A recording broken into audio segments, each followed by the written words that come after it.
Panorama group, जो सोचता है वो करता है। आपके अपने सपनों का आशियाना। नमस्कार, मेरा नाम ज्ञानेश्वर है और आपने देखना शुरू किया है लाइव सिटीज। देखिए, बिहार में चुनाव है और चुनाव के मिजाज को समझा जाना आवश्यक है। हमारे साथ न्यूज़ रूम में है बहुत ही मशहूर ब्लॉगर, बिहार की मिट्टी की महक को समझते हैं और बिहार किस रास्ते चल रहा है। तो रंजन ऋतुराज जी, आप इनके ब्लॉग को देखते रहते होंगे। दालान ब्लॉग है, रवीश कुमार जैसे पत्रकार भी इनसे फीडबैक लिया करते हैं। तो बहुत स्वागत है रंजन जी। नमस्ते सर। तो ऋतुराज जी, आप यह बताइए, बिहार में चुनाव है, चुनाव को आप कैसे देख रहे हैं? क्या चुनाव में नीतीश कुमार, तेजस्वी यादव, प्रशांत किशोर, क्या बिहार नीतीश कुमार के साथ फिर जाता हुआ दिख रहा है या बिहार को नीतीश कुमार का विकल्प मिल चुका है? सर, सबसे पहले तो जदयू ने जो अपना टिकट डिस्ट्रीब्यूशन किया है, अगर उस डिस्ट्रीब्यूशन को देखें तो समाज के हर वर्ग को उन्होंने कुछ न कुछ दिया है। तो पहला लीड तो नीतीश कुमार यहीं पर ले लिए। इस उम्र में भी उन्होंने हर वर्ग को उसके हिसाब से कुछ न कुछ दिया है। वहीं भाजपा के पास चांस था, लेकिन भाजपा के पास उन्होंने दूसरा गेम खेला कि हम नीतीश के वोटर और हमारे जो अपने चुनावी घोड़े हैं जी, न्यूज रूम में बात करना, अखबार में लिखना और मैदान में जाना। अब फॉर एग्जांपल हमारा क्षेत्र है कंकड़बाग ही है, तो कंकड़बाग अब या कुम्हरार जिसको कहें, अब धीरे धीरे ये हर समाज के लोगों का प्रतिनिधित्व हो चुका है। तो अब वहां चुनावी घोड़ा मेरा कौन होगा? उसी तरह से मेरा गृह क्षेत्र बैकुंठपुर है, वहां गोपालगंज में वहां चुनावी घोड़ा कौन होगा? तो भाजपा का थोड़ा सा चुनावी घोड़ों पे, जिनके पास फाइनेंशियल पावर हो, पिछले 4-5 दशकों का उनका समाज के ऊपर प्रभाव हो, उस तरह के लोगों को दिया। और नीतीश ने बहुत ही सेलेक्टिवली, मतलब वेरी इंटेलिजेंट टिकट डिस्ट्रीब्यूशन। अच्छा, तो यहाँ पे नीतीश कुमार पुनः अपने आप को साबित कर दिए अभी तक मुझे लग रहा है। और मोस्ट प्रोबेबली जो मेरा अपना फीडबैक है, महिलाएं उनके साथ पिछले चुनाव की तरह इस चुनाव में भी महिलाएं फिर से साथ हैं। हाँ। कल परसों का मेरा फीडबैक है, सबका कहना है कि जो आम महिलाएं हैं, घर चलाना है, जिनको अपने पति बच्चों सबकी सुरक्षा भी चाहिए और साथ में थोड़ा बहुत इनकम भी चाहिए। बहस तो अधिकांश चुनाव में पुरुष करते हैं, लेकिन हम अक्सर भूल जाते हैं कि 50% महिलाएं हैं समाज में। तो वहां पे नीतीश कुमार का फायदा भाजपा को मिल रहा है। अच्छा, नीतीश कुमार का फायदा भाजपा को मिल रहा है। भाजपा का फायदा नीतीश कुमार को नहीं, नीतीश कुमार का फायदा भाजपा को मिल रहा है। हाँ, ये कहीं ना कहीं, क्योंकि भाजपा को अगर पिछले 10 साल से देखें सर, तो भाजपा कहीं ना कहीं, जैसे उन्होंने भूपेंद्र यादव, नित्यानंद राय और राम सूरत की एक तिड़की बनाई, जिसको मैं भूजपा कहता हूँ, कि हमारा यादव वोट बैंक टूटेगा। वो टूटा नहीं जी। 2020 में तो बिल्कुल नहीं टूटा, और नहीं टूटने के बाद और वो भी अपने जिद पे रहे। तो जो गुजरात लॉबी भाजपा को चला रही है, दिल्ली लॉबी चला रही है, वो बिहार का बेसिक सोशल फैब्रिक को नहीं समझ पा रही है। उससे लग रहा है कि 14-15% यादव हैं, उसमें अगर 5% भी मेरे तरफ टूट गए तो ये कागज पे अच्छा लगता है, रियल फील्ड में बहुत मुश्किल है। तो आपको लगता है कि नीतीश कुमार जिस तरीके से महिला कंस्टिट्यूएंसी में लीड कर रहे हैं, आपने कहा बढ़त बना ली उम्मीदवारों की सूची जारी करके, तो आप जब लोगों से फीडबैक लेते हैं तो आपको क्या लग रहा है, घर के भीतर भी पति का वोट किसी और को है, पत्नी का वोट किसी और को? हाँ सर, मैं एक टिपिकल मिडिल क्लास हूँ। बिल्कुल। 2014 की मैं बात कर रहा हूँ, लोकसभा चुनाव की। तो हमारे घर में उस वक्त 4 वोट थे, 5 वोट थे। 2 हमारे चाचा चाची का, वो भाजपा को गया, मेरे पिताजी का वोट कांग्रेस को गया, मेरा कांग्रेस को गया, और मेरी पत्नी को डॉक्टर गोपाल को गया। अच्छा, जेडीयू के प्रत्याशी। हाँ, जबकि नीतीश कुमार अकेले लड़ रहे थे। अकेले लड़ रहे थे। फिर भी मेरी पत्नी, चूंकि जो बख्तियारपुर से आने वाले, उन्होंने कहा कि हमने बचपन से नीतीश कुमार को वो कहीं ना कहीं रिलेशनशिप की बात नहीं थी कि वो बख्तियारपुर के, कहीं ना कहीं नीतीश के प्रति एक सुरक्षा जो है, सामाजिक सुरक्षा, उस वक्त तो उन्होंने बहुत कुछ महिलाओं के लिए नहीं किया था, वो एक सेंस कर लेती हैं। अच्छा, हाँ, महिलाएं सेंस कर लेती हैं। और अब वो दौर गया सर, जब पति हाँक देंगे अंदर बूथ के अंदर, वो किसको बटन दबा रही है, वो पता पति को भी नहीं चलता है। अच्छा, ये 1100 रुपया पेंशन, फ्री बिजली 125 यूनिट और 10,000 रुपए महिलाओं के खाते में, क्या यह असर करता दिख रहा है? या फिर जो तेजस्वी यादव कह रहे हैं कि हम सरकार में आएंगे तो 20 दिनों में अधिनियम बनाएंगे और 20 महीने में प्रत्येक परिवार से एक व्यक्ति को सरकारी नौकरी दे देंगे, इन दोनों में ज्यादा प्रभावी कौन दिख रहा है? अभी 1-1.5 महीना पहले मैं गांव गया हुआ था, तो मैं आपको बताऊं, जीविका दीदियों का एक मीटिंग मेरे घर के पीछे मकान में हो रहा था। उसमें मैंने जो देखा, समाज के सारे वर्ग इंक्लूडिंग मुस्लिम महिलाएं भी उपस्थित थीं, और उनकी कहीं ना कहीं एक वो मुखर नहीं हो सकती है कि हम, चूंकि मुस्लिम समाज एनडीए को पुरुष समाज विरोध कर रहा है, लेकिन उनके पास सॉफ्ट कॉर्नर था नीतीश कुमार के। जी हाँ, बिल्कुल था। बीजेपी के लिए भले ना हो, भले नहीं हो, लेकिन नीतीश कुमार के लिए है। हाँ, और इस बार मेरा लगता है कि नीतीश कुमार का स्ट्राइक रेट सबसे अच्छा होना चाहिए। सबसे अच्छा स्ट्राइक रेट होना चाहिए। अच्छा, जी हाँ, मतलब यह आप मानेंगे कि भाई बीजेपी से भी अच्छा स्ट्राइक रेट नीतीश कुमार का हो सकता है? जी हाँ, हो सकता है। अब रही बात तेजस्वी के जितनी भी घोषणाएं हैं, तो एक चुनाव की साइकोलॉजी होती है कि फॉर एग्जांपल अति पिछड़ा वर्ग में भी कुछ लोग लालू परिवार या लालू जी या महागठबंधन के साथ होंगे, तो उस वोट को वैसे लोगों को एग्रेसिव करना, ये एक सारी घोषणाएं होती है कि हम ये आरक्षण दे, क्योंकि उन लोगों को बल मिलता है कि मेरा नेता भी आपके लिए कुछ कर रहा है। लेकिन नीतीश कुमार का मेजर महिला तो बाद में अटैच हुआ सर, लेकिन अति पिछड़ा 2005 इलेक्शन से ही उनके साथ, 2005 इलेक्शन के साथ अभयानंद सर ने मुझे बताया था एक बार कि वो जो रिटायर्ड डीजीपी कहीं पे वो पोस्टिंग उनकी थी, और नीतीश कुमार की मीटिंग हो रही थी, तो उन्होंने एक ऑब्जर्वेशन किया कि 2005 ऑनवर्ड से उनकी मीटिंग, चुनावी मीटिंग में अति पिछड़ा का झुकाव है, लोग उनकी बातें सुन रहे हैं, लोग उनकी बातें सुन रहे हैं। हाँ, और ये अभी तक कंटिन्यू है। अच्छा, तमाम प्रशांत किशोर भी कह रहे हैं कि नीतीश कुमार ईमानदार है। हाँ, प्रशांत किशोर भी कह रहे हैं। तो अब आपका जो आदमी विपक्ष में बैठा हुआ, जो आपका विरोध कर रहा है, वही खुद प्रशंसा कर रहा है। और अंतोगत्वा 95 ऑनवर्ड सर एक ट्रेंड बन गया बिहार में कि जो पटना में मेरा बड़ा लीडर बैठा हुआ है, उसके नाम पे भी वोट देने का, उनके नाम पर भी। हाँ जी, वहाँ 95 का इलेक्शन में लोगों ने लालू जी के नाम पे वोट दिया था जी, पोस्ट मंडल पहला इलेक्शन। तो आपको लग रहा है कि इस चुनाव में भी तेजस्वी से आगे चल रहे हैं नीतीश कुमार? जी हाँ, ऑफ कोर्स नीतीश कुमार आगे चल रहे हैं, क्योंकि उन्होंने 2-3 मेजर पॉइंट है। पहला तो उन्होंने टिकट डिस्ट्रीब्यूशन बहुत ही बैलेंस किया है। दूसरा, उन्होंने जो कुछ भी किया है, महिलाओं के लिए किया है या अति पिछड़ा के लिए किया है, तो जनता सर, एक कॉमन जनता एहसानमंद होती है, वो भूलती नहीं। आप हम अपने मजबूरी बस किसी को विरोध कर दें, लेकिन हमारी अंतरात्मा में भी किसी का मदद, किसी का एहसान याद रहता है।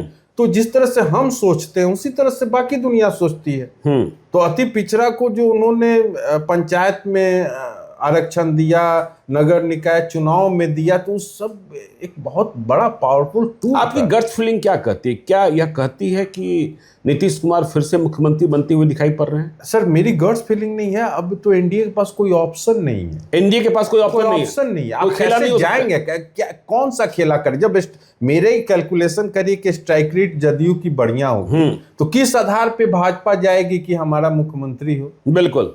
जब पहला चीज कि तो भाजपा को अपना स्ट्राइक रेट बढ़ाना होगा। स्ट्राइक रेट अगर ज्यादा होगा तब जाके फिर अब नीतीश कुमार मानेंगे नहीं मानेंगे, उनके पीछे भी तो लोग हैं। बिल्कुल बिल्कुल, उनकी अपनी भी तो टीम है।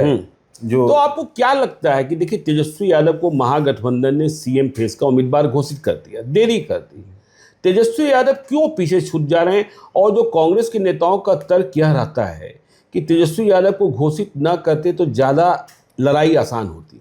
तो तेजस्वी यादव क्यों मौका चूक जाते हैं? क्यों, आपको क्यों लगता है कि भरोसा नहीं कर पाती है जनता? लोग कहते हैं कि जब नीतीश कुमार की सभा होती है तो वहाँ भीड़ जो होती है वह अनुशासित होती है और इनके समर्थक बहुत ही ज़्यादा एग्रेसिव हो जाते हैं। क्या इसका भी प्रभाव पड़ता है?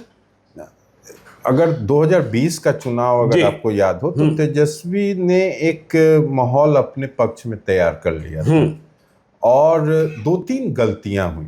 पहले फेज में उन्होंने जहानाबाद में एक स्टेटमेंट बाबू साहब करके दे दिया था और उसका फल हुआ कि उस चुनाव के बाद के जो फेज हुए वहां उनके साथ जो सवर्ण एग्रेसिव वोटर थे जो उनके साथ जुड़ रहे थे वो बैक हो गए। 2-3 क्षेत्रों का मेरे पास आकलन है जहां पे महागठबंधन जीत रही थी, महागठबंधन के सवर्ण उम्मीदवार जीत रहे थे, वो अचानक रातों रात वहां सीन चेंज हो गया। दूसरा, तेजस्वी दूसरी गलती ये कर बैठे कि उन्हें सत्ता नहीं आना चाहिए था अगस्त में। वो अपनी इमेज कहीं ना कहीं डाइल्यूट हो गई, क्योंकि जब आपके पास 15 मंत्री पद मिला तो 7 अपने लोगों में बांट दिए। 7 अपने लोगों, जी हाँ, खुद बने, भाई बना, रामानंद यादव जी बने, ललित यादव बने, सुरेंद्र यादव बने, अवध बिहारी चौधरी को आपने विधानसभा, तो ये लोगों को नजर आता है। तो आप 7 अपने लोगों को बांट दिए, 15-16 जो भी आपको पद मिले थे, तो बाकी लोग क्या हैं? दूसरा जो उनके साथ है कि कांग्रेस भी मुझे कभी कभी लगता है कि उनको बैलेंस में रखना चाहती है, इसलिए कांग्रेस के बल पे पप्पू यादव लीड कर जाते हैं। पप्पू यादव की अपनी दुख है कि उनको सपोर्ट नहीं मिलता और मैंने कहीं लिखा था कि पप्पू यादव चाहते थे कि लालू जी के हम राजनीतिक वारिस बने जी, और लालू जी की मजबूरी है कि अपनी औलाद रहते हुए वो किसी और को वारिस नहीं बना सकते। तो और वहीं से एक फाइट शुरू हुआ और जिसमें पप्पू जी को कांग्रेस का सपोर्ट मिलता है और फिर यहाँ तेजस्वी दिक्कत में आ जाए। तेजस्वी को मोस्ट प्रोबेबली 2 ही लोगों से दिक्कत है, एक कन्हैया, एक पप्पू यादव। चलिए, कन्हैया और पप्पू से दिक्कत तो है, लेकिन बीजेपी और जेडीयू वाले यह कहते हैं कि तेजस्वी यादव को मौका मिल गया तो फिर से 2005 जैसा बिहार हो जाएगा। क्या आपको लगता है? आपको कुछ स्मरण है? ऑफ कैमरा जब हम बात कर रहे थे तो आपने कहा कि उन दिनों को तो आपने जिया है और 1992 की घटना का स्मरण क्या हुआ था कि 12 फरवरी 13 फरवरी की रात शाम थी, हम लोग 1992 हम लोग शाम को एक युवा जिस तरह से घूम फिर कर आता है और शाम का टीवी चैनल ऑन करता है और अचानक वो पटना में ही रहते थे। पटना में ही थे, नालंदा मेडिकल कॉलेज कैंपस में, मेरे पिताजी वहाँ टीचर थे तो उसी कैंपस में थे और शाम को 7:30 बजे तक आपको लौट आना है। जैसे ही आपने टीवी ऑन 7:30 बजे लौट आना था या बंदिश थी? हाँ, बंदिश एक साइकोलॉजिकल थी, परिवार से नहीं थी। जैसे ही आप लौटते हैं, टीवी ऑन करते हैं और अचानक शाम का समाचार मिलता है कि 12 कांड हुआ है और इसमें जहानाबाद गया नरसंहार हुआ और तो एक जो शॉक लगता है ना कि, और वो लाइफ लॉन्ग एक मेमोरी, 32 या 36 भूमिहार मारे गए थे, तो वो एक जबरदस्त शॉक जैसा लगा कि अचानक से मतलब आपको एक झटका लगता है, आप अलग मूड में हैं, टीवी ऑन करते हैं और अगले दिन अखबार में मोटे मोटे अक्षरों में, तो वो एक बहुत बड़ा मतलब उसके बाद कितने नरसंहार हुए। और दूसरा जो मुझे अब याद है, हेमंत शाही की जिस तरह से हत्या हुई या हत्या के प्रयास के बाद उनका देहांत हुआ और पटना में उन दिनों मुख्यमंत्री आवास को चारों तरफ से लॉक कर दिया गया था और खैर वो धैर्य की परीक्षा थी एलपी शाही के लिए, अन्यथा उस दिन समस्त तिरहुत जिसमें के लोग आ चुके थे, पटना में प्रवेश कर चुके थे। तो ये सारी घटनाएं अब कोई देखना नहीं चाहता है, कोई नहीं देखना चाहता। अच्छा, जी हाँ। आप बता रहे थे कि देखिए 2003 का एक वाकया बता रहे थे 2003 का कि आपकी बहन एक ब्याही हुई है लंदन, जी और वो आती है पटना, हाँ, सैन फ्रांसिस्को से वो आ रही थी सर। जी। तो उसके साथ उसका एक बेटा था, तो हमारा उन्हीं दिनों रिलायंस का एक टेलीफोन आया था छोटा वाला, 500 रुपए में कर लो दुनिया मुट्ठी में। जी जी, तो अनिल अंबानी जी, तो वो मैं डेली उसको कॉल करता था नोएडा से शाम को कि देखो 5-6 बजे के बाद बच्चों के साथ बाहर नहीं जाना। तो घटनाएं तो पूरी दुनिया में होती हैं जी। दहशत का एक साइकोलॉजिकल माहौल था। और कंकड़बाग में रिवोल्ट दोनों तरफ से हुआ। मैं ये नहीं कहता हूँ कि उनके खिलाफ, सत्ता के खिलाफ लोग नहीं थे। कंकड़बाग के कई घरों में लोग, एक जज साहब थे वो तो काफ़ी विद्रोह कर बैठे थे सत्ता के खिलाफ, काफ़ी ओपन होकर उनका स्कूल चलता है कंकड़बाग में, अभी भी कुछ कुछ उस तरह की यादें हैं। तो ये सारी चीज़ें थी, तो अब थी तो, और उसमें जो मेजर जो हमको लगता है कि वो लालू जी को अपना मंत्री परिषद बरकरार रखना था, अपनी सत्ता बरकरार रखनी थी। और शायद आपको याद होगा उस समय 73 मंत्री तक शायद, या उसका जंबो जेट मंत्री, तो हर किसी को सेटिस्फाई करना है। तो ये सारी दिक्कतें। नहीं, आपने देखिए नोएडा की चर्चा कर दी, मुझे आपका एक पोस्ट याद आ रहा है जी जी, कि आपने लिखा था कि नेता तो चुराते ही हैं और चुराने के लिए ही नेता बने होते हैं। लेकिन बिहार के नेता थोड़े मूर्ख किस्म के हैं जी, और थोड़े बेवकूफ किस्म के हैं जी। चुराते हैं और बिहार में ही खरीदते हैं, इसलिए पकड़े जाते हैं और उनकी चर्चाएं हो जाती हैं। लेकिन नोएडा देख लीजिए, गुड़गांव देख लीजिए, जयपुर शहर देख लीजिए, आपने नोएडा की चर्चा की थी कि वहां तो कितना इन्वेस्टमेंट है। जी हाँ सर। हाँ। आप मैं जहाँ वर्तमान में रह रहा हूँ वहाँ आसपास में 25,000 फ्लैट्स है। हाँ। और उसके मालिक कौन है, लगभग 20% फ्लैट्स का किसी को नहीं पता है। नहीं पता है। और हमारे ऊपर आईएएस है या किसी नेता परिवार का, उसको, बिहार छोटा जगह है, लोग एक दूसरे को जानते हैं। पटना मेट्रो शहर नहीं बन सका, एक्सपेंशन नहीं हो सका, तो आपके घर में दाल कैसी बनी है कोई भी आदमी सेंस कर लेगा, पता कर लेगा। तो इस माहौल में एक तो गट्स भी नहीं है कि जब पैसा कहाँ से आएगा, पैसा तब आएगा जब बड़े प्रोजेक्ट आएंगे। बड़े प्रोजेक्ट आएंगे, कुछ सिस्टम खाएगा, कुछ ठेकेदार खाएगा, कुछ जनता को मिलेगा। तो बड़े प्रोजेक्ट्स है नहीं, और गट्स नहीं है कि बड़ा प्रोजेक्ट हम लेकर आए बिहार में। तो यहाँ पे नेताओं को मतलब जो बिहार के होशियार नेता हैं वो बाहर जाकर के नेता, ब्यूरोक्रेसी, इंजीनियर्स, तीनों, मतलब भ्रष्टाचार आपको बिहार में दिखता है।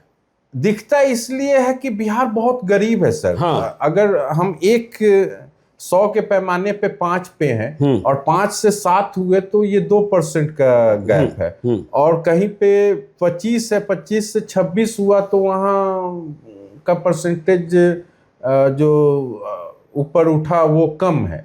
तो यहाँ विजिबिलिटी तुरंत हो जाती है, बाकी जगहों पे नहीं होती है। मुझे याद है कांग्रेस के एक नेता थे, वो सदाकत आश्रम में आए थे, तो बोले थे कि जब मैं कांग्रेस का बम्बई का इंचार्ज था तो औसत हमको रिसीव करने के लिए एयरपोर्ट पे 1 करोड़ 2 करोड़ की गाड़ियां 15-20 आती हैं। और वही मैं पटना आता हूं तो 5 लाख 6 लाख की गाड़ी में नेता नजर आता है। तो हमारी एपेटाइट भी कम है सर। आप दक्षिण में जाकर देखिए, पूरा महाराष्ट्र कर्नाटक के सारे प्राइवेट इंजीनियरिंग कॉलेज और मेडिकल कॉलेज वहाँ के पॉलिटिकल लोगों का है, उनका एस्टेब्लिशमेंट है, वो अपना सिस्टम में भी उनकी एंट्री है, और बाकी जो उनका प्रोफेशनल धंधा वो भी कर रहे हैं। तो ये सारी चीजें यहाँ पे नहीं है, इसलिए थोड़ा हम रंजन ऋतुराज जी और भी समझना चाहते हैं। देखिए जो आप ब्लॉग लिखते हैं जी, उनकी फैन फॉलोइंग बहुत है। जी जी। और देखिए जब बिहार की बात होती है तो लोग कहते हैं 2005 के पहले जी बिहारी दूसरे प्रदेशों में हेय दृष्टि से देखा जाता था। मैं पूरे सवाल पर आता हूं। हेय दृष्टि से देखा जाता था, बिहारी एक गाली शब्द बन गया था।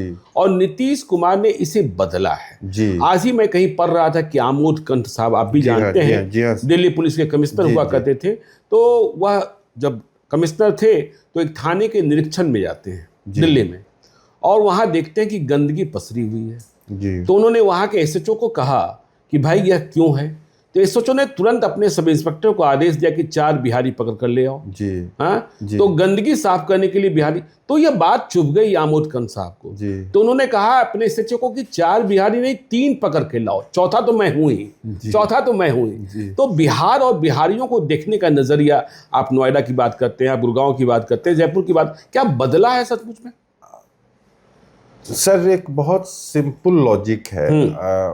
अगर आप प्रतिष्ठित हैं तो आपके बच्चों को ऑटोमेटिक प्रतिष्ठा मिलेगी जी, जब तक कि वो व्यक्तिगत रूप से गलत काम नहीं करें, तब तक तो उनको मिलेगा। तो राज्य का मुखिया अगर प्रतिष्ठित है, प्रोग्रेसिव है, तो वो नीतीश कुमार या XYZ, फॉर एग्जांपल अमेरिका में मोदी जी या कोई भी आदमी, तो वो हमारे पूरे समाज को रिप्रेजेंट करता है। तो उनकी जो छवि होगी उस हिसाब से। लेकिन इससे पहले की बात, मैं स्नातक मैसूर से किया हूँ, तो 90 के दशक की बात है।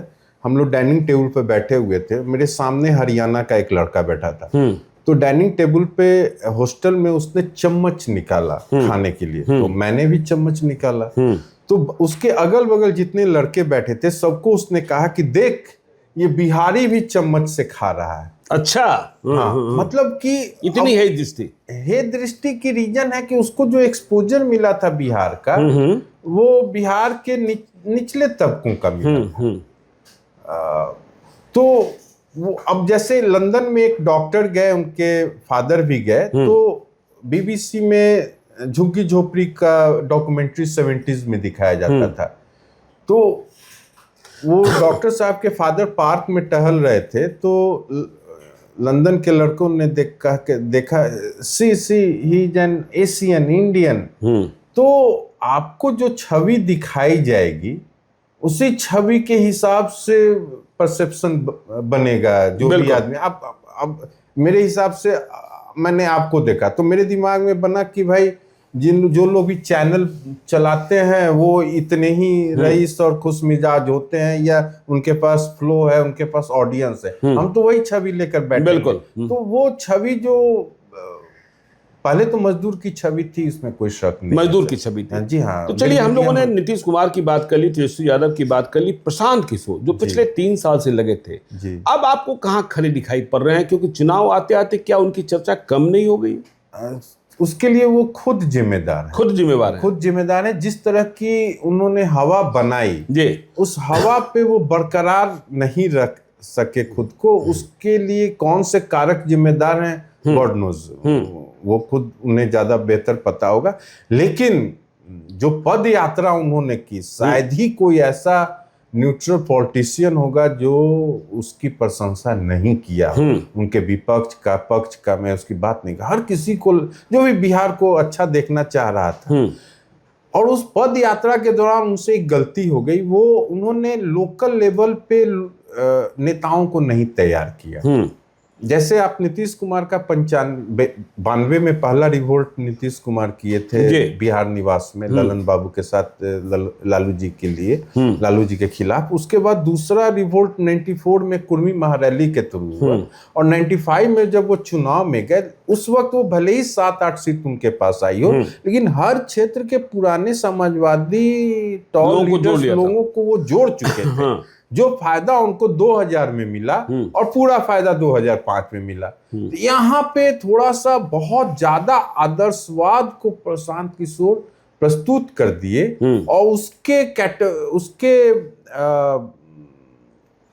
पहली बार ही बहुत ज्यादा आदर्शवाद के जो भी पैरामीटर्स हैं उस पे उनको उम्मीदवार ही नहीं मिल रहे। थोड़ा मिश्रण रखना था, थोड़ा सा पॉलिटिकल लोगों को रखना था। कभी कभी क्या होता है कि लोग भय में भी मजबूत लोगों को साथ में नहीं जोड़ते हैं, ये कहीं ये ही। तो आपको क्या लगता है कि देखिए, यदि आप कह रहे हैं कि नीतीश कुमार लीड लेते दिखाई पड़ रहे हैं, तेजस्वी यादव फिर पीछे छूट जाएंगे, प्रशांत किशोर कहाँ रहेंगे पता नहीं, तो तेजस्वी यादव के लिए आगे संघर्ष का रास्ता बचता है, प्रशांत किशोर के लिए कोई संभावनाओं का द्वार खुला रहेगा?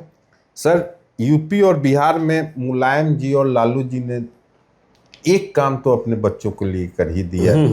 पहला काम कि उनके बच्चे बहुत अच्छा राजनीति में करेंगे तो मुख्यमंत्री बनेंगे, बहुत खराब करेंगे तो नेता प्रतिपक्ष बनेंगे। तो ये दो ही के बीच में तो तेजस्वी को पता है कि मैं बहुत खराब परफॉर्मेंस किया, तब भी मैं कैबिनेट रैंक का, मिनिस्टर रैंक का नेता प्रतिपक्ष रहूंगा ही रहूंगा। और अब यहाँ से मुझे मुख्यमंत्री तक जाना है। अगर बीच में आलस भी आ गया तब भी हमारे पर्सनल पे कोई फर्क नहीं पड़ रहा है। अब यहीं पे भाजपा चाहेगी कि उनको ब्रेक करना, उनके वोट बैंक को ब्रेक। प्रशांत किशोर को मैं सजेशन दूंगा कि आप पुनः, आपकी पद यात्रा एक्सीलेंट थी, आपकी बातें सारी एक्सीलेंट हैं। सोना भी सच 24 कैरेट का तो बनता नहीं है, थोड़ा सा मिश्रण कीजिए। मतलब 18 कैरेट भी रखिए, 20 कैरेट भी रखिए। हाँ, महंगा सोना है तो 18 कैरेट भी चलेगा। हाँ, 22 को मैं पॉलिटिक्स में स्वीकार नहीं करता हूँ। 14 को भी थोड़ा सा लो स्टैंडर्ड हो जाएगा, 18 इज द बेस्ट। अच्छा रंजन ऋतुराज जी, आप तो ज्यादा राजनीतिक रूप से जागृत हैं। जब आपके घर के बच्चे या घर में पत्नी या परिवार के सदस्य चर्चा करते हैं तो वह नीतीश, तेजस्वी और प्रशांत किशोर किसके पक्ष में खड़े होते हैं? मेरे घर में अभी 5 वोट हैं जी। हमारे पिताजी, मेरी पत्नी और मेरे दोनों बच्चे। तो मुझे ऐसा लगता है कि थोड़े से मिडिल में हल्का ऊपरी वाली लेयर है हम लोग। तो और पटना शहर में रह रहे हैं, तो हमारे घर से हम और हमारे पिताजी अपने अपने हिसाब से वोट करेंगे।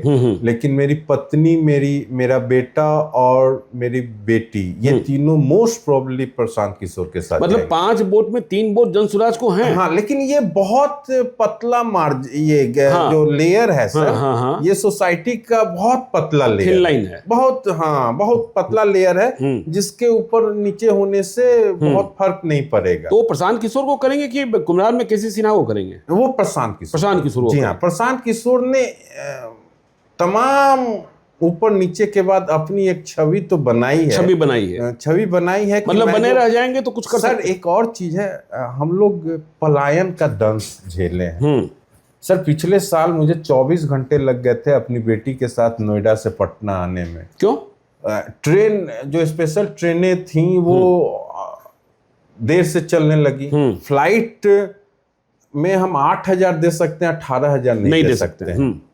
फ्लाइट हम अफोर्ड कर सकते हैं, लेकिन 18 और 22 नहीं दे सकते हैं। तो छठ पूजा का बात है, पिछले साल बहुत टफ था। तो पलायन और उसके बाद साइकोलॉजिकल इफेक्ट क्या होता है उसका, जब आप नोएडा, ग्रेटर नोएडा में वहाँ के लोकल जाट गुज्जर के सामने सेकंड सिटीजन के रूप में रहते हैं। तो ऐसे लोग जिन्होंने बचपन में, तो शायद हम तीनों, जो हमारे घर में हमारे पिताजी को छोड़ के हम चारों ने पलायन को झेला है। तो ऐसे लोग जिनकी अभी सजगता है वो प्रशांत। अच्छा, अभी आपने चर्चा में कहा बिहार भवन का नाम लिया। 1992, 1994 की लालू यादव से झगड़ा हो गया नीतीश कुमार का ललन सिंह को लेकर, कुछ याद है क्या? मेरे पास याद नहीं है सर, लेकिन एक कहानी मैंने नेट पे पढ़ी थी कि लालू जी से मिलने ललन बाबू और नीतीश कुमार जाते हैं और वहाँ एक बकझक होती है। और ललन बाबू शायद उसी वक्त बहुत तेजी से कमरे से निकलते हैं। वो शायद पहला क्रैक था। और 94 का भी किसी पत्रकार का मैं पढ़ रहा था कि कुर्मी महारैली, जो उससे संगठित जातीय रैली बिहार में न पहले हुई थी न होगी, जिसके नायक सतीश कुमार थे, अस्थामा वाले। और जब लालू जी अपने लोगों को लगाया कि देखो कि नीतीश जा रहा है कि नहीं जा रहा है उस रैली में, और वो पल पल का खबर रख रहे थे। और वो एक राजनीति का, बिहार की राजनीति नहीं सर, पूरे वर्ल्ड की राजनीति में, अब इंग्लैंड की बात मैं नहीं कर रहा हूँ, लेकिन अमेरिका तक में भी राजनीति का एक बेसिक आधार होता है कि आपके साथ अपने लोगों का सपोर्ट होना चाहिए। वो परिवार हो, जाति हो, समाज हो, वर्ग हो, कोई भी एक होना चाहिए था। इसलिए मैं प्रशांत किशोर को बार बार कह रहा था कि आप पहला सपोर्ट 3.69 ब्राह्मण का लीजिए जी, पहले उसके नेता बन जाइए। पहले आप उसके नेता बन जाइए और उसके साथ लोग ऑटोमेटिक आपको जुड़ते जाएंगे। लेकिन उन्होंने दायरा अपना इतना बड़ा कर लिया कि अंत में ब्राह्मणों को लगा कि इनको बाकियों का तो मिलेगा ही नहीं, तो हम अपना वोट क्यों बर्बाद करें। हम इस बात क्या आपको लगता है? इस बात देखिए, तेजस्वी यादव ने भी कई प्रयोग किए हैं। सूरजभान सिंह को टिकट दे दिया, बोगो सिंह को टिकट दे दिया, जगदीश शर्मा के बेटे। सर उसका एक बेसिक चीज क्या है, 2000 में सर 2 भूमिहार एमएलए जीत कर आए लालू जी के, अखिलेश बाबू और किरण राय। अखिलेश बाबू बन गए स्वास्थ्य राज्य मंत्री उसके बाद लालू जी के निर्देश पर अखिलेश जी ब्रह्मर्षि रैली शुरू किए, ब्रह्मर्षि भान लेकर वो घूमने लगे और श्री बाबू जयंती मनाए। तो मैं ट्रेन में उसी दौर में था, 2002-3 के आसपास की वो बात होगी। तो ट्रेन में अति पिछड़ा और पिछड़ा समाज के नेता बैठे हुए, तो उन्होंने कहा कि अखिलेश जी ने कुछ किया या नहीं किया, लेकिन भूमिहारों के धार को कम कर दिया। अच्छा। हाँ, जो भूमिहार एग्रेसिव थे, नरसंहारों का खेल होते देखकर उस धार को कम कर दिया। इस बार तेजस्वी ने, मुझे नहीं लगता कि मटिहानी में तेजस्वी के फेवर में जाएगा नहीं जाएगा वो बात की बात है, या फिर चूंकि वहाँ अरुण बाबू भी जन सुराज से खड़े हैं, वो एक मेजर फैक्टर हैं। फिर अस्थावा में या सूरजभान की क्या रिजल्ट होगा वो बात की बात है, लेकिन उन्होंने भूमिहारों को मौन तो कर दिया है। भूमिहारों को मौन। हाँ, आप सोशल मीडिया पे कोई भूमिहार जो एक सुबह से गाली गलौज करते रहते थे, कोई नहीं कर रहा है। आज सारा सेंटिमेंट शिवानी शुक्ला जीते या हारे गॉड नोज, लेकिन लोग शांत तो हो गए।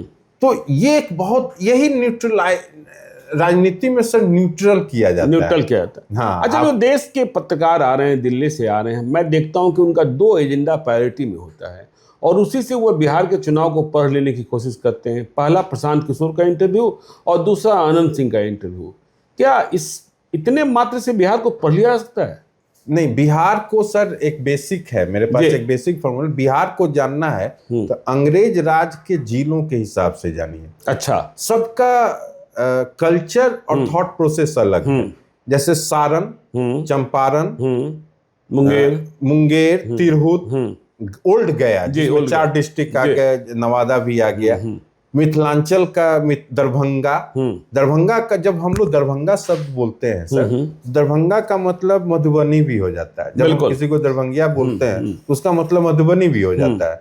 तो मधुबनी, दरभंगा वहां के 2-3 डिस्ट्रिक्ट को रिप्रेजेंट कर रहा है। मुजफ्फरपुर जब हम बोलते हैं तो सीतामढ़ी का कुछ पार्ट, वैशाली और साथ में शिवहर भी अटैच हो जाता है।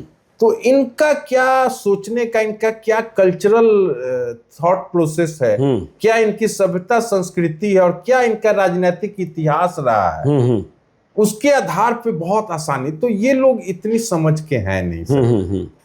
उनको बस सर मीडिया का एक बहुत बेसिक प्रिंसिपल है, शायद आप लोग सहमत असहमत हो, कि पोस्टर बॉय उनको चाहिए। और Anand Singh is just a poster boy. Anand Singh poster, हाँ, पोस्टर बॉय है और उनके बहुत ही सीधे संवाद होते हैं और वही रील बनता है और वही। चलिए, तो बहरहाल हम यह माने कि आज 28 अक्टूबर है, छठ का पारण है, कि 28 अक्टूबर को चुनाव तो 6 नवंबर को होंगे, 11 नवंबर को होंगे। बहरहाल नीतीश कुमार लीड लेते हुए दिखाई पड़ रहे हैं। जी, मेरी नजर में ऑन पेपर, ऑन एवरेज आपको दिखाई पड़ रहे हैं और मैं उनको बधाई दूंगा एक बेहतरीन टिकट डिस्ट्रीब्यूशन के लिए, क्योंकि मैं एक छोटे मोटे राजनीतिक परिवार से हूँ। थोड़े से हम लोग पूर्व जमींदार भी थे, तो वहां सबको कुछ देने की कोशिश की परंपरा हम देखे हैं और यही परंपरा राजा के लिए सुशोभित होता है। तो चलिए, यही परंपरा राजा के लिए सुशोभित होता है। तो रंजन ऋतुराज जी बिहार के सबसे बड़े ब्लॉगर और दालान इतना पॉपुलर है, हमने कहा ही कि रवीश कुमार तक फीडबैक लेते हैं, तो यह मान रहे हैं कि नीतीश कुमार की बढ़त है, नीतीश कुमार की बढ़त है, नीतीश कुमार के नेतृत्व को बढ़त है। और 2005 के पहले का संस्मरण की वह रात, मतलब जिस रात को नरसंहार हुआ, अगले दिन 12 नरसंहार की बात कर रहे थे, अगले दिन जब टीवी पर खबर सुनते हैं तो फिर कैसे रोंगटे खड़े हो जाते हैं, जो आज तक भुलाया नहीं जा सका है। तो आगे भी हम चर्चा करते रहेंगे, मिलते रहेंगे, जुलते रहेंगे। आप देखते रहिए लाइव सीरीज को। यदि अब तक आपने हमारे यूट्यूब चैनल लाइव सीरीज को सब्सक्राइब नहीं किया है तो जरूर कर लीजिएगा। और यदि इस वीडियो को आप फेसबुक पेज के माध्यम से पेज को लाइक कीजिएगा, हैंडल एक्स पर भी हमें फॉलो कीजिए। धन्यवाद।